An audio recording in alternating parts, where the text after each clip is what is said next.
మనం అనుకున్నట్టుగానే విశ్వాస పరీక్ష నుంచి పన్నీర్ సెల్వం గెలిచినట్టుగా స్పీకర్ నిర్ణయం తీసుకున్నారు. దీంతో పన్నీర్ తన విశ్వాసాన్ని గెలిచారు. ప్రభుత్వం నిలదెక్కుకున్నట్టయింది. బ్రేకింగ్ న్యూస్ చూస్తున్నారు. స్పీకర్ తన విచక్షణాధికారాన్ని ఉపయోగించి తమిళనాడులో ఓటింగ్ ప్రక్రియను కొనసాగించారు. అసెంబ్లీలో డీఎంకే సభ్యుల సస్పెన్షన్ తర్వాత ఓటింగ్ ప్రక్రియ కొనసాగించారు. దీంతో పళనిస్వామి తన మద్దతు నిరూపించుకున్నట్టుగా, మెజారిటీ నిరూపించుకున్నట్టుగా స్పీకర్ నిర్ణయం తీసుకున్నారు. దీంతో పళనిస్వామి ప్రభుత్వం మరో 4.5 ఏళ్ల పాటు తన ప్రభుత్వాన్ని కొనసాగించనుంది. ముఖ్యమంత్రిగా పళనిస్వామి విజయం సాధించినట్టు స్పీకర్ ప్రకటించారు. అసెంబ్లీ నుంచి తాజా సమాచారం అందుతోంది. సో తిరిగి ఓటింగ్ ప్రక్రియ ప్రారంభించిన తర్వాత 3 గంటల తర్వాత ఓటింగ్ ప్రక్రియ ప్రారంభించిన తర్వాత హెడ్ కౌంటింగ్ ద్వారా ఆయన విన్నర్గా స్పీకర్ డిక్లేర్ చేశారు. డీటెయిల్స్ కోసం ఒకసారి చెన్నై అసెంబ్లీకి వెళ్దాం. తాజా వివరాల్ని మా ప్రతినిధి అశోక్ అందిస్తారు. Ashok, over to you.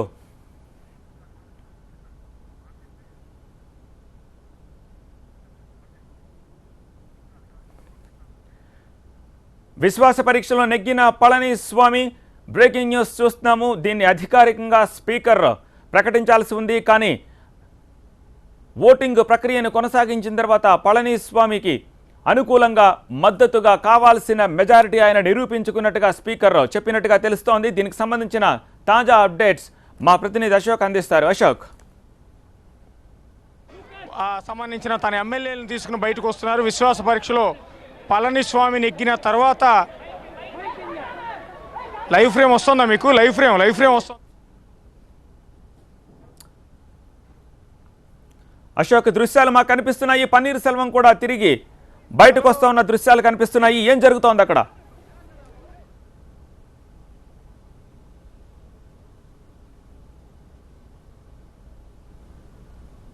Right, paneer Selvam తన అనుచరులతో, తన సభ్యులతోటి బయటకు వస్తున్నారు. కానీ ఆయన ప్రసన్న వదనంతో నవ్వుతూ బయటకు వస్తున్న దృశ్యాలు కనిపిస్తున్నాయి. ఆయన కరచాలనం చేస్తున్నారు. హీ స్మైలింగ్, ఆయన నవ్వుతున్నారు. ఒకవేళ విశ్వాస పరీక్షలో పళనిస్వామి గెలిచినట్టయితే ఆయన ఎందుకు నవ్వుతున్నారు? ఏం జరిగింది? ఆయన మరికొద్ది సేపట్లోనే మీడియాతో మాట్లాడబోతున్నట్టుగా మనకు అర్థమవుతోంది.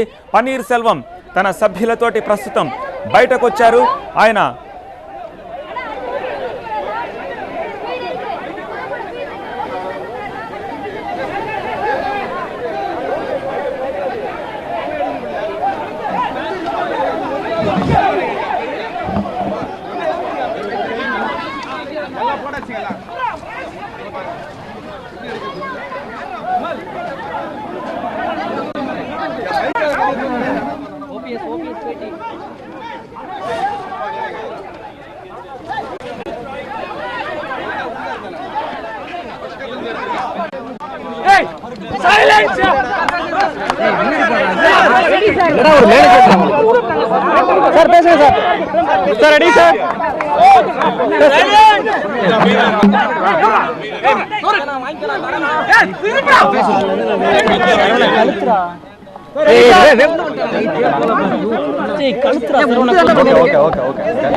மீண்டும் தர்மமே வெல்லும். கால அவகாசம் உறுதியாக சொல்கிறேன். இறுதியில் தர்மமே வெல்லும். இது சரித்திரம். இன்று சட்டமன்ற கூட்டம் தொடங்கப்பட்டது. மாண்புமிகு சட்டப்பேரவை தலைவரிடம் நாங்கள் 2 கோரிக்கையை வைத்தோம். 15 நாட்களாக அடைக்கப்பட்டிருந்த மாண்புமிகு உறுப்பினர்களை அவரவர்கள் தொகுதிக்கு அனுப்பி வையுங்கள். 1 வாரம் கழித்து மீண்டும் சட்டமன்றத்தை கூட்டுங்கள். ஆளுநர் அவர்கள் 15 நாள் அவகாசம் தந்திருக்கிறார். சட்டமன்ற உறுப்பினர்கள் வாக்காளர் பெருமக்களை சந்தித்துவிட்டு, அவர்களுக்கு வாக்களித்த வாக்காளர் பெருமக்களை சந்தித்துவிட்டு மீண்டும் வந்து இங்கு சட்டமன்றத்தில் அவர்கள் யாருக்கு விருப்பப்படுகிறார்களோ அவருக்கு வாக்களிக்கலாம் என்ற கருத்தை நாங்கள் சொன்னோம். ஒன்று. இரண்டாவது, பேலட் ரகசிய வாக்கெடுப்பு நடத்துங்கள் என்று சொன்னோம். ஆனால் எவ்வளவோ நாங்கள் எடுத்து சொல்லி மாண்புமிகு சட்டப்பேரவைத் தலைவர் அதற்கு ஒத்துக்கொள்ளவே இல்லை. திராவிட முன்னேற்ற கழகத்தினுடைய சட்டமன்ற உறுப்பினர்களை பலவந்தமாக கிட்டத்தட்ட 11 மணிக்கு சபை ஆரம்பித்து 3 மணி நேரம் வரை அவர்களை ஒவ்வொருவராக பலவந்தப்படுத்தி காயப்படுத்தி ஜனநாயக மரபுகளுக்கு விரோதமாக வெளியேற்றி இந்த தீர்மானத்தை இப்பொழுது நிறைவேற்றியிருக்கிறார்கள். நிறைவேற்றப்பட்ட அந்த தீர்மானம் செல்லுபடி ஆகுமா ஆகாதா என்ற தீர்ப்பு இன்றைக்கு மக்களிடத்திலே விடப்பட்டிருக்கிறது. இவர்களெல்லாம் அந்தந்த தொகுதிக்கு சென்று மக்களை சந்திக்கின்ற பொழுதுதான் மக்களுடைய எண்ணங்கள்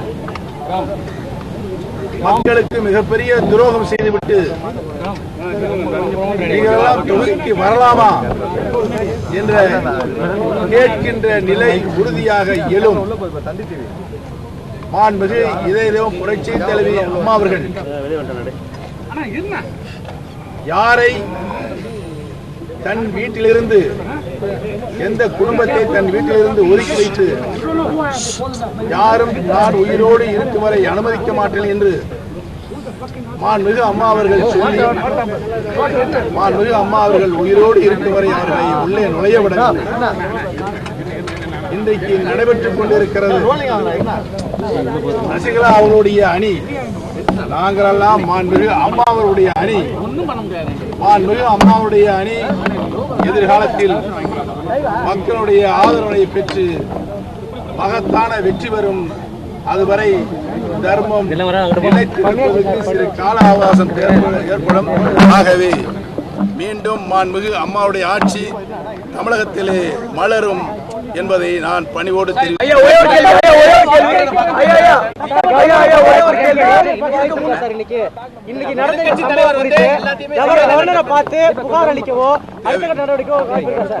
தேவைப்பட்டால் நாங்கள் சந்திப்போம். இதுக்கு முன்னதாக எதிர்க்கட்சியில் இருக்கக்கூடிய முதலமைச்சரோ இல்ல மற்றவர்களோ எழுந்து அதுக்கு ஆதரவா பேசுவாங்க. ஆனா இன்றைய சூழல் இன்றைக்கு நடந்த விவகாரத்துல ஆளுங்கட்சி தரப்படக்கூடிய எவரும் எந்த எதிர்வினையும் ஆற்றல. இதை எப்படி பாக்குறீங்க? புரியல. இப்ப முடிச்சு சட்டமன்றம் கொடுத்து வெளியே வருவாங்க. அவங்களை கேளுங்க இந்த கேள்வி. ஏன்னா அவரால் பதிலே சொல்ல முடியாது. இங்கேயும் பதில் சொல்ல முடியாது. தொகுதி வாக்காளர் பெருமக்களுக்கு பதிலே சொல்ல முடியாது. இன்னைக்கு நம்பிக்கை இருக்குதியா? நீங்க மீண்டும் பெரும்பான்மை நிரூபிச்சு மீண்டும் மாண்புமிகு அம்மாவுடைய ஆட்சி தமிழகத்தில் உறுதியாக ஏற்படும். சிம்பிளா ஒன்லைன்ல சொல்றேன். Today battle was over, but the war has begun. தர்ம யுத்தம் தொடங்கும். எங்களுடைய மாண்புமிகு அண்ணன் OPS அவர்கள் அடிக்கடி சொல்லுவது போல தர்ம யுத்தம் இன்றையிலிருந்து தொடங்கிவிட்டது. தர்ம யுத்தத்திலே நிச்சயமாக அண்ணன் சொன்னதைப் போல அம்மா அணியான எங்கள் அணி வெற்றி பெறும். மீண்டும் தமிழகத்தில் அம்மாவினுடைய புனிதமான ஆட்சி மாண்புமிகு OPS அவர்கள் தலைமையில் அமையும்.